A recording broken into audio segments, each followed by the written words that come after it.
자, 우리 성경 찾습니다. 성경 사도행전입니다. 사도행전 1장 12절부터 26절까지 말씀입니다. 사도행전 1장 12절부터 26절까지 말씀. 저는 우리가 한 목소리로 읽을 때에는요, 12절부터 14절까지 말씀, 우리가 한 목소리로 읽도록 하겠습니다. 자, 12절부터 14절 같이 읽습니다. 제자들이 감람원이라 하는 산으로부터 예루살렘에 돌아오니 이 산은 예루살렘에서 가까워 안식일에 가기 알맞은 길이라. 들어가 그들이 유하는 다락방으로 올라가니 베드로, 요한, 야고보, 안드레와 빌립, 도마와 바돌로메, 마테와 및 알페오의 아들 야고보, 셀롯인 시몬, 야고보의 아들 유다가 다 거기 있어 여자들과 예수의 어머니 마리아와 예수의 아우들과 더불어 마음을 같이하여 오로지 기도에 힘쓰더라. 아멘. 지난 주일 우리는 제자들 앞에서 하늘로 올라가신 예수님의 모습을 함께 봤습니다. 자, 부활하신 후에 예수님은 40일 동안 제자들에게 나타나시며 또 하나님 나라의 일을 말씀해 주셨어요.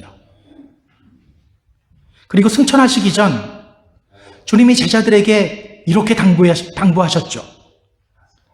예루살렘을 떠나지 말고 내게서 들은 바 아버지의 약속하신 것을 기다려라. 아버지의 약속하신 것, 성령님을 가리키죠.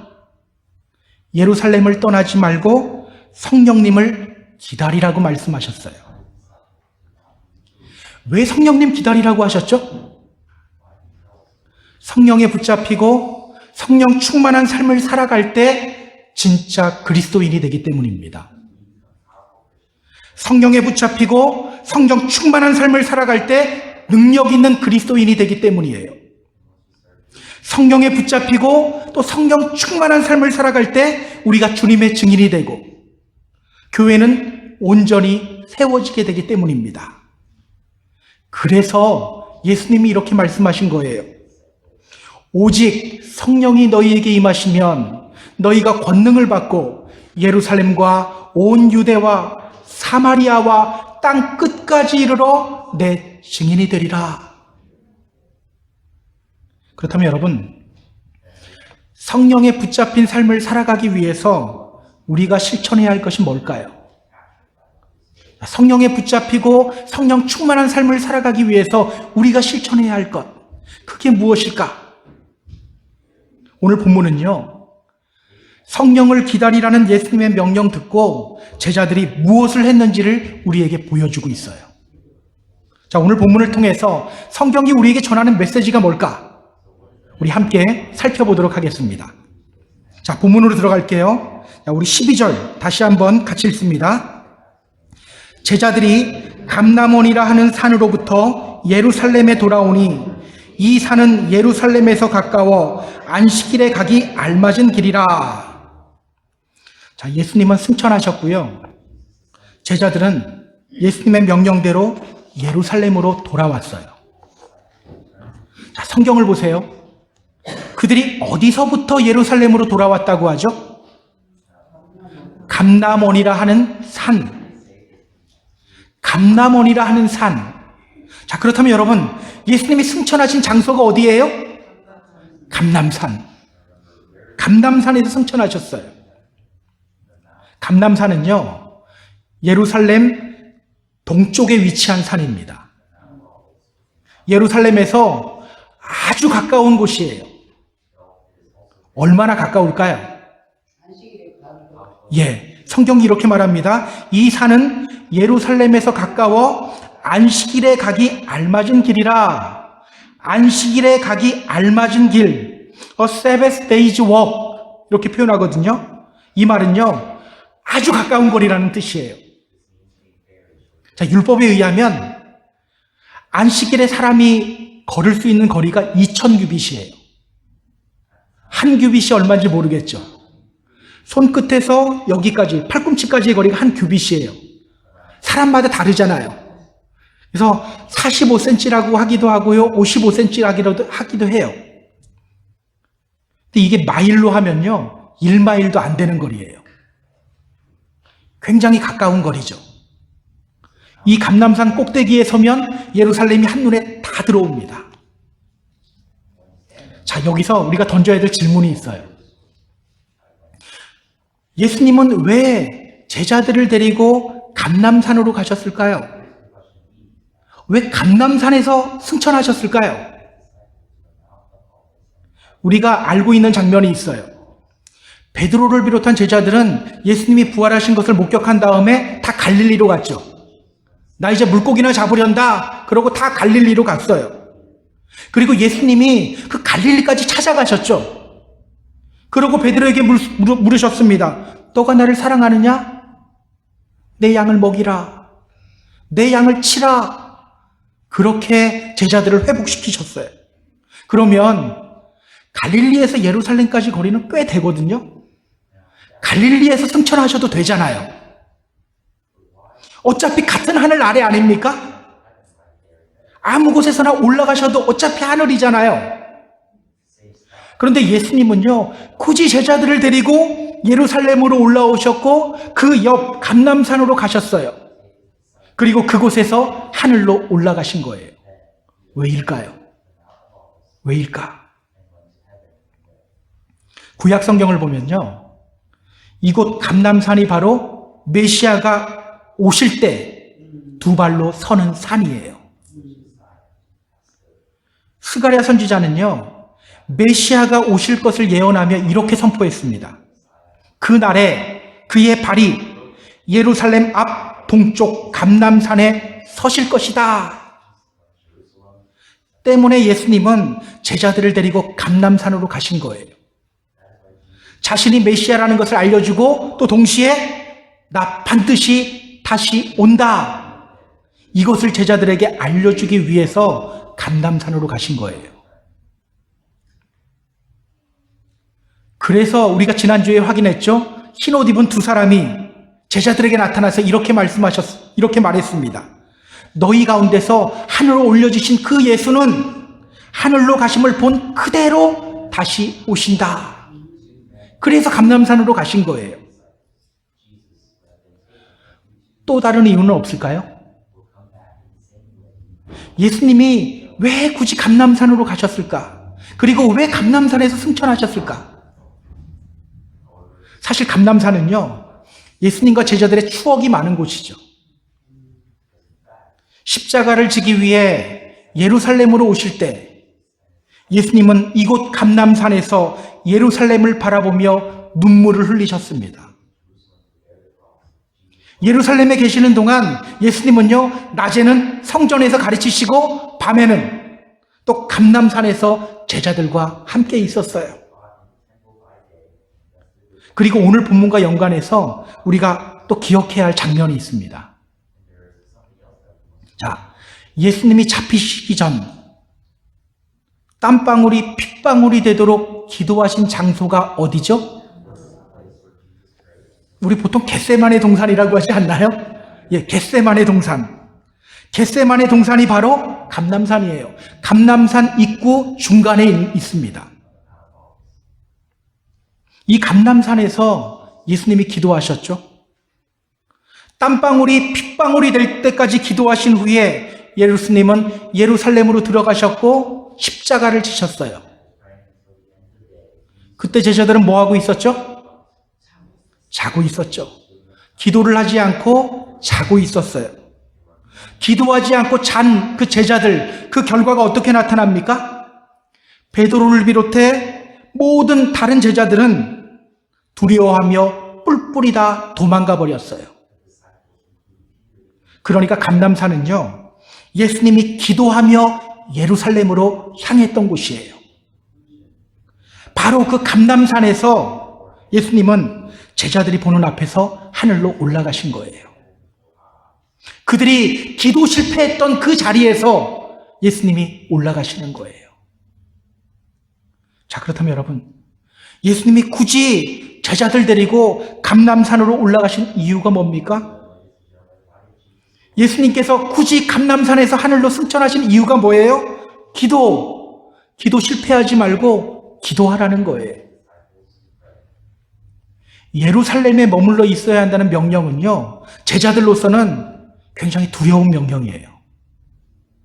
이미 베드로 얼굴 알아보는 사람들이 있었잖아요.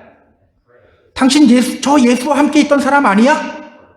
맞다니까. 저 갈릴리 방언 쓰는 거 봐봐. 예수 그 패거리라니까. 이렇게 이야기했었어요. 그러나 두렵지만 기도하면 할 수 있다는 거예요. 예수님이 기도하신 후에 예루살렘으로 들어가시고 십자가 지셨던 것처럼 제자들도 기도하면 예루살렘에 머물게 될 수 있다는 겁니다. 기도하면서 성령을 기다릴 수 있다는 거예요. 자, 그럼 우리 13절 볼까요? 자, 13절 같이 읽습니다. 들어가 그들이 유하는 다락방으로 올라가니 베드로, 요한, 야고보, 안드레와 빌립, 도마와 바돌로메, 마테와 및 알페오의 아들 야고보, 셀롯인 시몬, 야고보의 아들 유다가 다 거기 있어. 아멘.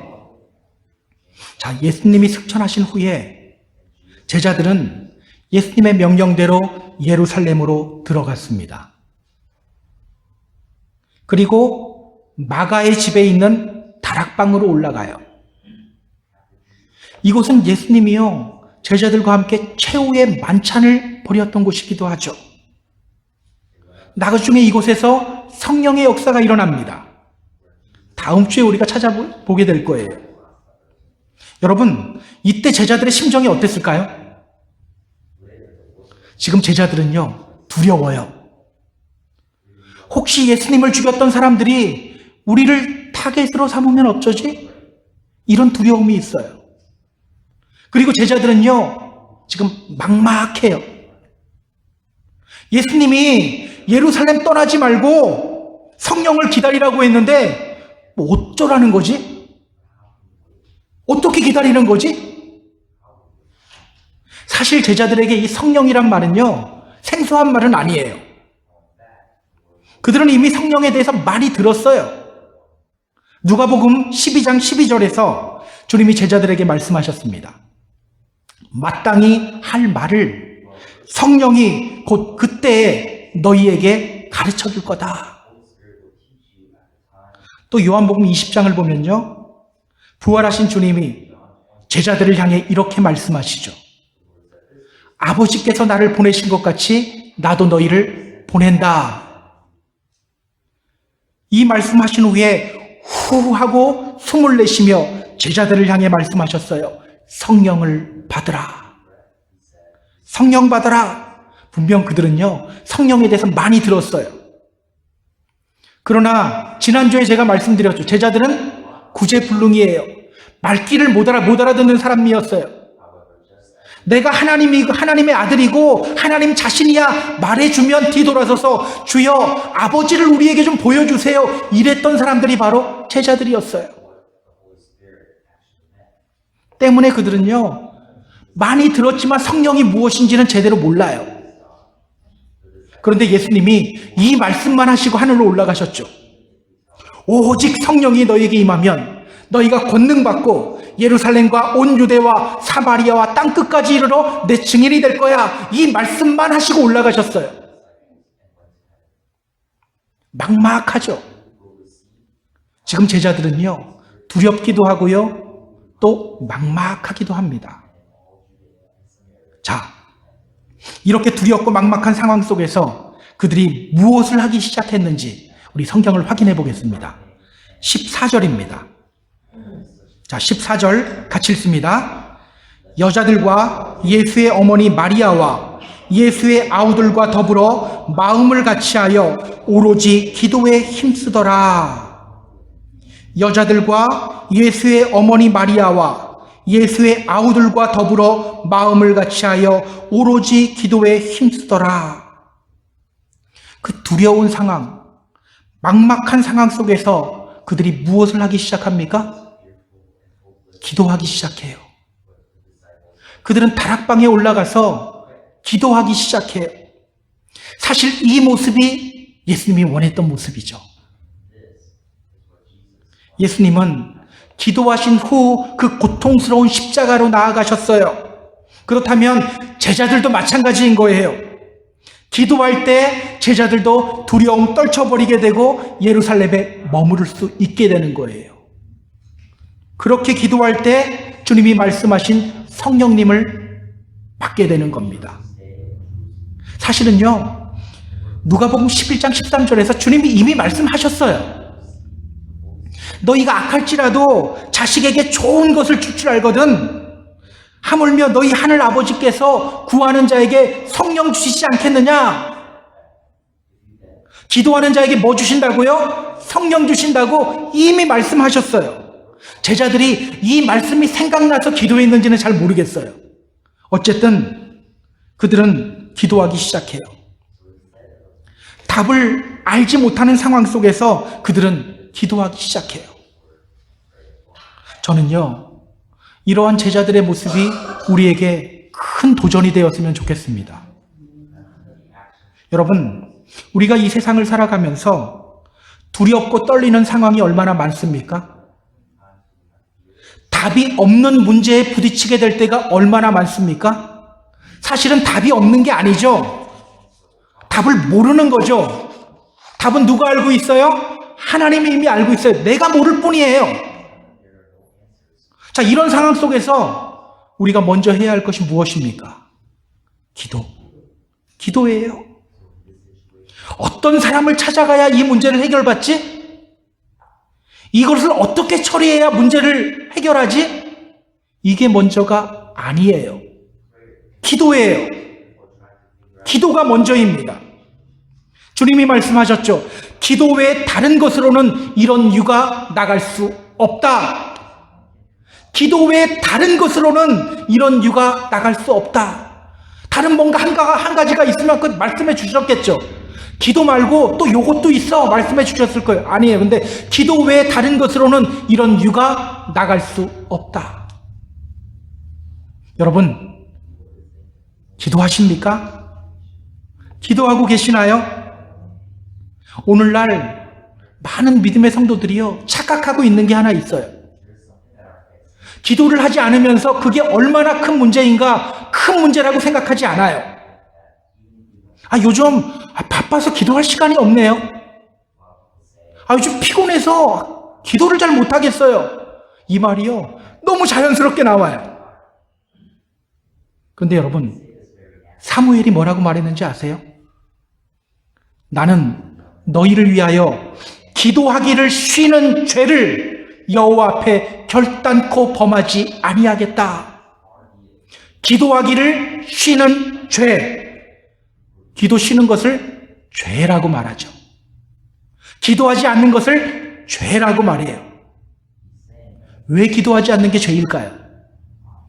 기도하지 않는다는 것은요, 믿음이 없는 것을 의미하기 때문이에요.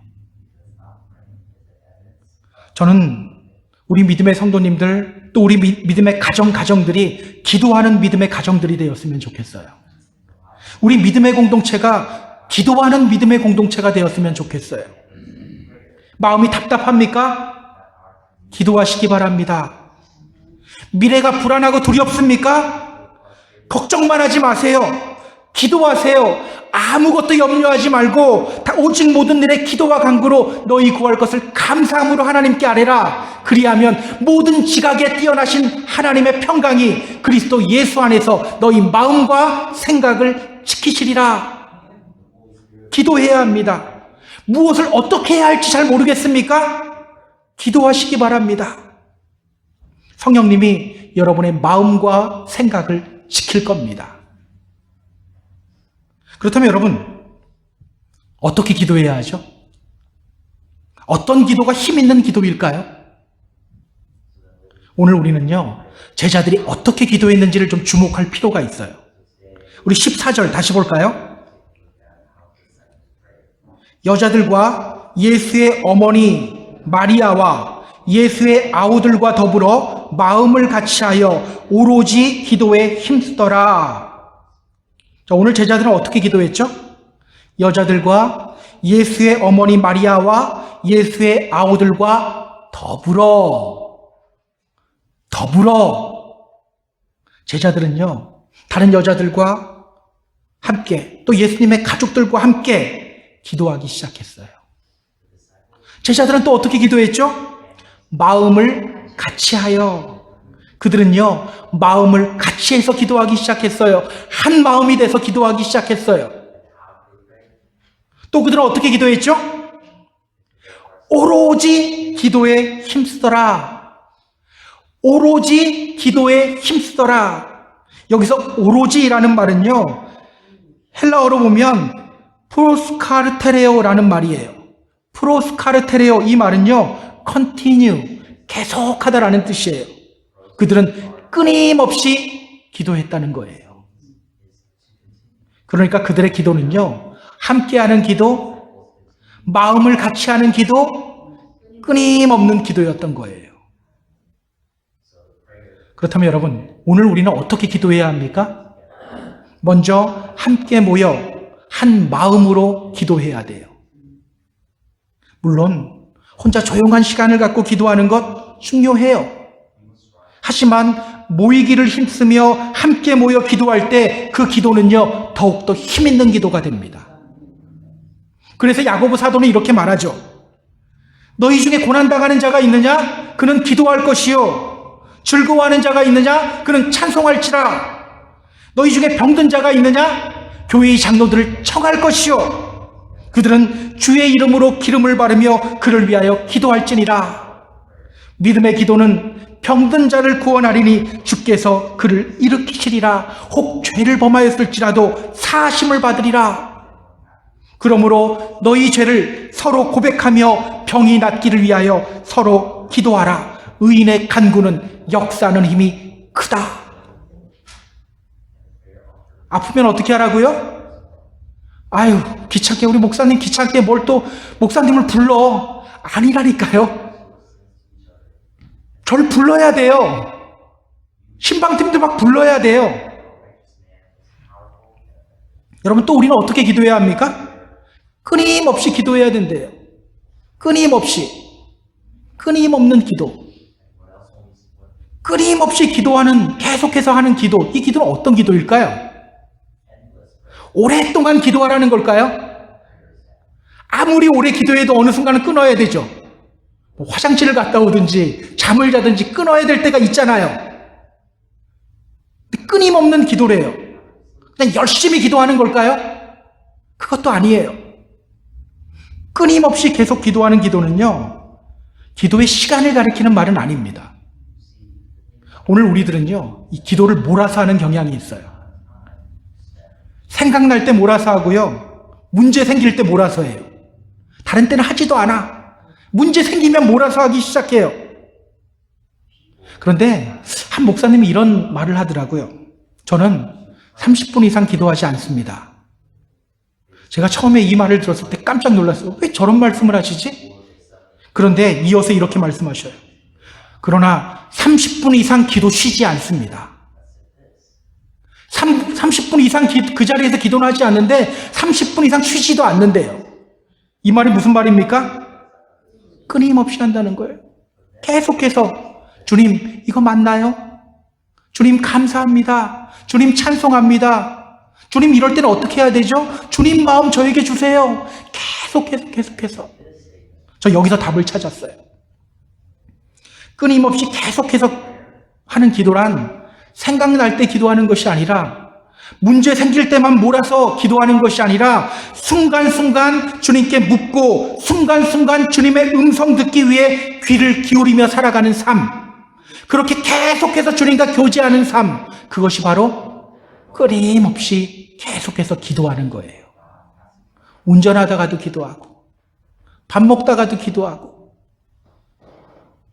오늘 여러분의 기도는 어떻습니까? 잠시 우리 자신을 좀 돌아봤으면 좋겠어요. 함께 모여 한 마음으로 기도하기를 힘쓰는 저와 여러분이 되었으면 좋겠어요. 끊임없이 주님께 묻고 주님의 음성에 귀를 기울이며 주님과 동행하는 삶을 살아가는 저와 여러분이 되었으면 좋겠어요. 반드시 놀라운 주님의 일하심을 경험하게 될 거예요. 여러분, 기도하면요, 기도하는 사람이 변해요. 기도하는 내가 변하게 돼요. 자, 오늘 제자들이 함께 모여 한 마음으로 끊임없이 기도할 때 어떤 변화가 나타나는지 우리 한번 확인해 보도록 하겠습니다. 15절 보세요. 자, 15절 같이 읽습니다. 모인 무리의 수가 약 120명이나 되더라. 그때 베드로가 그 형제들 가운데 일어서서 이르되, 자, 이들이 얼마나 마음을 같이하고 모이기를 힘쓰며 기도했는지 그 자리에 120명이 모였어요. 그때 베드로가 일어나서 말하기 시작해요. 자, 16절부터 19절까지 말씀입니다. 자, 같이 읽습니다.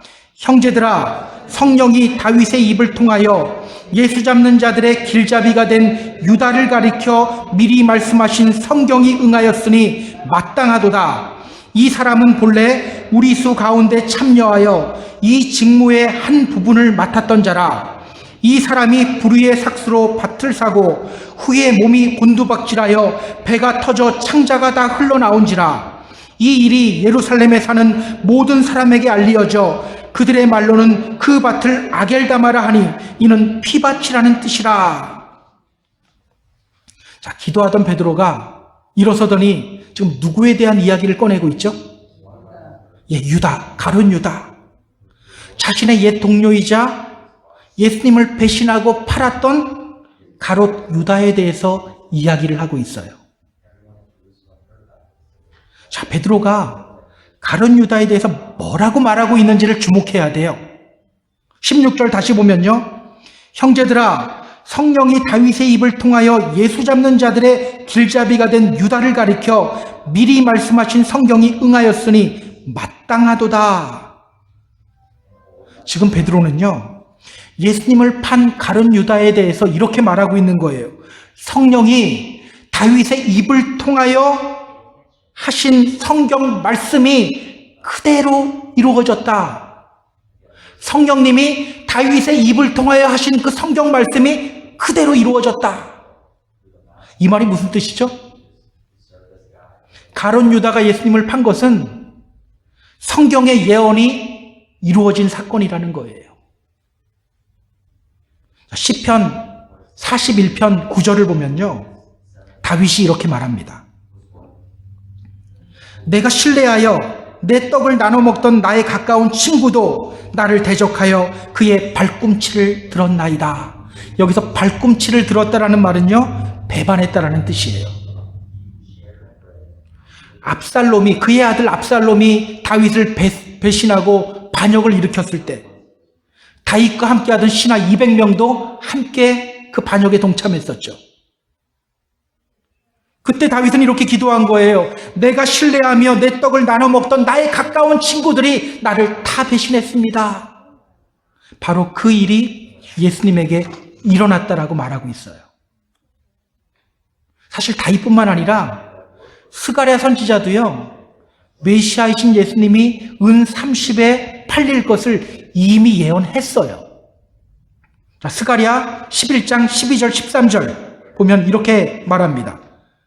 그들이 곧 은 30개를 달아서 내 품삯을 삼은지라.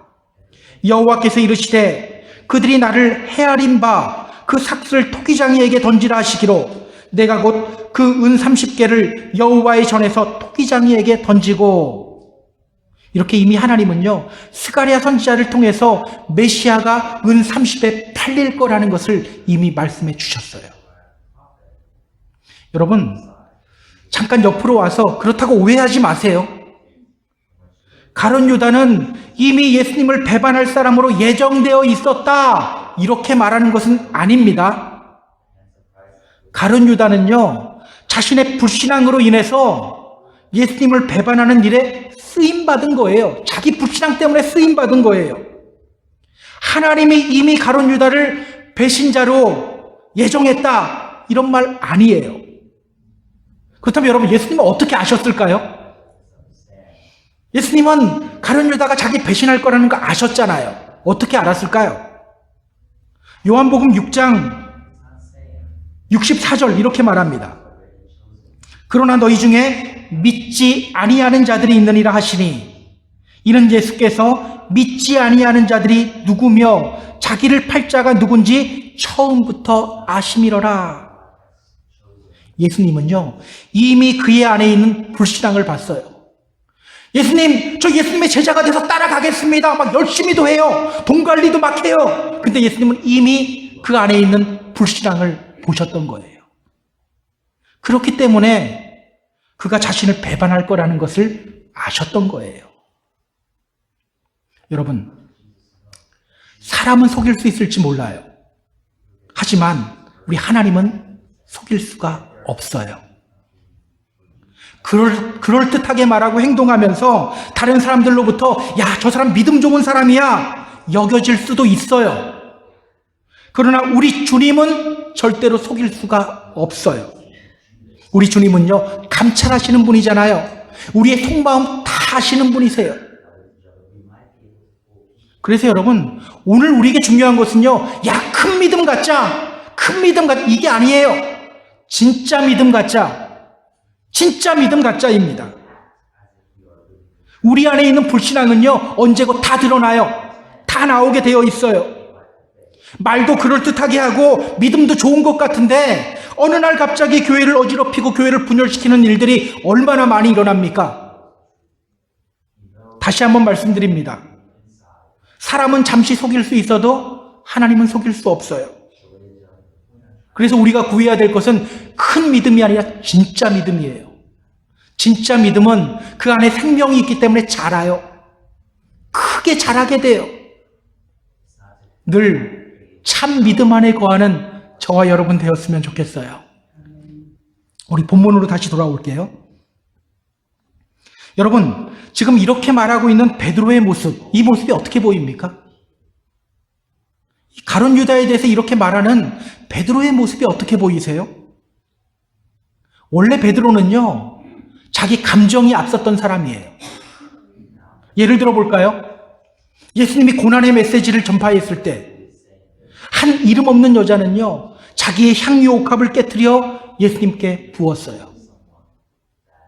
맞습니다. 예수님, 이 길은 고난의 길입니다. 제가 예수님 죽음 준비하겠습니다. 고백했던 거예요. 그런데 베드로는요, 끝까지 그러지 못했어요. 예수님이 십자가 져야 할 것을 말씀하셨을 때 베드로는 예수님을 향해 항변하죠. 대들어요. 무슨 소리입니까? 예수님 죽으면 안 됩니다. 절대로 죽을 수 없습니다. 그러다가 혼났죠. 꾸중 들었어요. 사탄아, 내 뒤로 물러가라. 너가 하나님의 일을 생각하지 않고 도리어 사람의 일을 생각한다. 그리고 이어서 예수님이 말씀하시죠. 누구든지 나를 따르려거든 자기를 부인하고 자기 십자가를 지고 나를 따라야 할 것이다. 그런데 그는요, 끝까지 자기를 부인하지 못해요. 끝까지 자기 감정, 자기 열정, 자기 결단, 이거 보이기 바빴어요. 마지막 순간에도 그는 예수님을 향해 이렇게 말하죠. 주여, 내가 주와 함께 옥에도 가고 죽는 데까지 갈 것 이미 준비했습니다. 끝까지 자기 감정만 보이고요, 자기 열정만 보이고요, 자기 결단만 계속해서 보여요. 이게 믿음이라고 생각했던 거예요. 그 결과가 어떻게 나타났습니까? 3번 부인하잖아요. 그렇게 말씀보다 감정이 앞서던 그가 지금 뭐라고 말하고 있어요? 성령이 다윗의 입을 통하여 하신 성경 말씀이 그대로 이루어졌다. 자기 감정만 보던 그가 지금 뭐를 보기 시작해요? 말씀을 보기 시작하고 있는 거예요. 자신의 감정이 아닌 자신의 열정 보이려고 하는 것이 아니라 말씀 속으로 들어가기 시작하고 있어요. 아마 예전 같았으면 기도하다가 가룟 유다가 생각나면 이랬을 거예요. 야, 그때 우리가 사람 진짜 잘못 봤지. 응? 그런 나쁜 사람이 어딨어? 근데 지금 그는 이렇게 말하는 거예요. 말씀이 응했대요. 성령을 통한 예언의 성취를 지금 인정하고 있는 거예요. 여러분, 제가 계속해서 강조합니다. 믿음은요, 감정이나 열정이나 결단이 아니에요. 믿음을 착각하는 경우가 많아요. 어느 날 눈물이 흐르면 내 믿음이 내가 믿는구나 믿음이라고 생각해요. 어느 날 마음이 뜨거워지면 그게 믿음이라고 생각해요. 나 앞으로 하나님을 위해서 이렇게 살 거야 결단하면 결단하는 나를 보면서 믿음이라고 생각해요. 물론 주님 믿으면요 우리 감정도 뜨거워지고요 열정도 생기고요 주님을 향한 결단이 생겨요. 그런데 문제는 믿음 없어도 그런 현상이 나타날 때가 있다는 거예요. 어느 날 내 신세가 처량해서 흘리는 눈물일 수도 있어요. 그냥 내 결심일 때도 있어요. 기억하세요. 말씀 위에 서서 말씀 앞에 무릎 꿇는 것이 바로 믿음이에요. 지금 베드로 안에서 바로 그러한 일이 벌어지고 있는 겁니다. 기도하며 나아갈 때 자신의 감정과 열정과 자기 결단만 앞세우며 나아가던 베드로가 지금 드디어 말씀 앞에 무릎 꿇기 시작하고 있는 거예요. 기도하며 나아갈 때. 그것뿐이 아니죠. 20절 보세요. 시편에 기록되었으되 그의 거처를 황폐하게 하시며 거기 거하는 자 없게 하소서 하였고 또 일렀으되 그의 직분을 타인이 취하게 하소서 하였도다. 또 말씀을 통해서 말하죠. 그러면서 이렇게 말합니다. 가룟 유다를 대신할 사도 한 명 우리 선출해야 합니다. 그는 왜 가룟 유다를 대신할 사도 한 명을 선출해야 된다고 할까요? 12명, 우리 12명에서 한 명 모자르네. 이 한 명 채우자. 이 마음일까요? 그렇지 않아요. 자, 21절, 22절 보세요. 21절, 22절 같이 읽습니다. 이러함으로 요한의 세례로부터 우리 가운데서 올려져 가신 날까지 주 예수께서 우리 가운데 출입하실 때 항상 우리와 함께 다니던 사람 중에 하나를 세워 우리와 더불어 예수께서 부활하심을 증언할 사람이 되게 하여야 하리라 하거늘 우리와 더불어 예수께서 부활하심을 증언할 사람이 되게 하여야 하리라. 자, 왜 한 명 더 뽑아야 된다고 말합니까? 예수의 부활을 증언할 사람, 그 사람 세우기 위해서예요. 엄청난 변화 아닙니까? 지금 베드로가 가룟 유다를 대신할 사도 한 명 뽑자는 것은요 단순한 구색 맞추기가 아니에요. 예수님도 12명 뽑았는데 지금 한 명 없으니까 우리 12명 채우자. 이런 구색 맞추기가 아니에요. 주님의 부활을 증언할 사람, 그 사람 선출하기 위해서예요. 굉장히 놀라운 변화가 아닐 수가 없어요. 그런데 여러분, 이 변화는요 베드로에게만 나타나지 않아요. 함께 모여 기도하는 모든 사람들에게 다 나타나요. 자, 우리 23절부터 26절까지 말씀입니다. 자, 23절부터 26절 같이 읽습니다. 그들이 두 사람을 내세우니 하나는 바사바라고도 하고 별명은 유수도라고 하는 요셉이요 하나는 마띠아라. 그들이 기도하여 이르되 뭇 사람의 마음을 아시는 주여 이 두 사람 중에 누가 주님께 택하신 바 되어 봉사와 및 사도의 직무를 대신할 자인지를 보이시옵소서. 유다는 이 직무를 버리고 제 곳으로 갔나이다 하고 제비 뽑아 마띠아를 얻으니 그가 11 사도의 수에 들어가니라. 자, 베드로의 제안에 그들이 2명을 추천하죠. 누구입니까? 한 사람에 대해서 이렇게 말해요. 바사바라고도 하고 별명은 유수도라 하는 요셉. 또 한 사람에 대해서는 이렇게 말하죠. 마띠아. 요셉과 마띠아예요. 여러분, 이 둘 중에 누가 더 좋아 보입니까? 요셉은요 별명이 많아요. 바사바라고도 불리고요 유수도라고도 불려요. 바사바라는 말은요 안식일의 아들이라는 뜻이에요. 유수도라는 말은요 upright, 그러니까 정의, 똑바로 서 있다 이런 뜻이에요. 요셉은 어떤 사람으로 평가받고 있어요? 안식일도 잘 지키고 매우 의로운 사람으로 평가받고 있어요. 자, 우리 마띠아의 별명이 뭔지 한번 찾아볼까요? 있습니까? 없죠. 마띠아는요, 지극히 평범한 사람이에요. 누구에게 눈이 가요? 요셉에게 눈이 가잖아요. 자, 그런데 제자들 이 둘을 놓고 뭐 하고 있죠? 또 기도하기 시작해요. 기도하기 시작해요. 그리고 제비 뽑아요. 그리고 마띠아가 12번째 사도가 됩니다.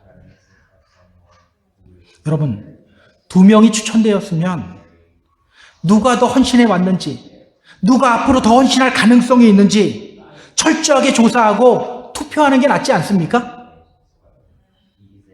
그러나 그들은 기도하며 하나님의 방법인 제비 뽑기를 사용해요. 지금 그들은요, 기도하면서 이것까지도 다 하나님께 맡기고 있는 거예요. 예수님의 고난 앞에서 뿔뿔이 흩어졌던 제자들이 이제는 모든 것을 다 하나님께 맡기며 나아가기 시작하고 있는 거예요. 어떻게 이런 일이 가능하게 되었습니까? 답이 보이지 않는 상황 속에서 기도하며 나아갔을 때입니다. 함께 모여 한 마음으로 기도하고 끊임없이 기도하며 나아갈 때 이러한 변화의 역사가 일어나게 된 거예요. 자, 이렇게 함께 모여 한 마음으로 기도하며 나아가기를 힘쓰는 제자들, 그들에게 또 어떤 역사적인 변화가 일어나는지는 다음 주에 확인하도록 하겠습니다. 자, 오늘 말씀 정리할게요. 여러분, 나중에 마띠아가 얼마나 큰 일을 감당하는지 아세요? 교회사 기록에 의하면요, 그는 유대에서 복음 전하다가 갑바도기아로 가고요, 이집트로 가고요, 또 에티오피아로 가요. 거기서 복음 전했고 결국은 돌에 맞아 순교해요. 마띠아 이 이름은요, 하나님의 선물이라는 뜻이에요. 그 이름이 의미하는 것처럼 그는 사도가 되는 엄청난 선물을 받았고 또 그 선물을 누리는 사람이 된 거예요. 기도하며 하나님께 맡겼던 이 제자들의 선택이 맞았던 거예요. 우리 사랑하는 펜사콜라 한인교회 성도 여러분, 명심하시기 바랍니다. 기도가 답입니다. 기도가 답이에요. 혹시 속이 답답하신 분 있습니까? 기도가 답입니다. 혹시 앞이 깜깜하다고 느껴지시는 분 있으세요? 기도가 답이에요. 특히 함께 모여 한 마음으로 드리는 기도는 역사하는 힘이 큽니다. 함께 모여 한 마음으로 끊임없이 기도할 때 기도하는 우리가 변하게 돼요. 내 감정대로 살아가는 사람이 아닌 하나님의 말씀 앞에 복종하는 사람으로 변하게 돼요. 그러면요, 하나님의 말씀이 우리 안에서 역사하죠. 어떻게 역사할까요? 그 하나님의 말씀이 우리 안에서 우리 혼과 영과 및 관절과 골수를 찔러 쪼개는 거예요. 그러면 우리 안에서 성령님이 강력하게 역사할 수 있는 공간이 일어나는 거예요. 우리 안에 성령님이 강력하게 역사하기 시작해요. 우리는 그 성령님으로 말미암아 새로운 피조물로 변하게 되고 땅 끝까지 이르러 주님의 증인이 되는 겁니다. 기도하며 이런 놀라운 역사를 경험하게 되는 저와 여러분이 다 되기를 주님의 이름으로 축복합니다. 이런 놀라운 역사가 우리 각 가정 가운데서 일어나게 되기를 주님의 이름으로 축복합니다. 또 이런 놀라운 역사가 우리 교회 안에서, 이 지역 안에서, 또 이 세상에서 일어나게 되기를 주님의 이름으로 축복합니다.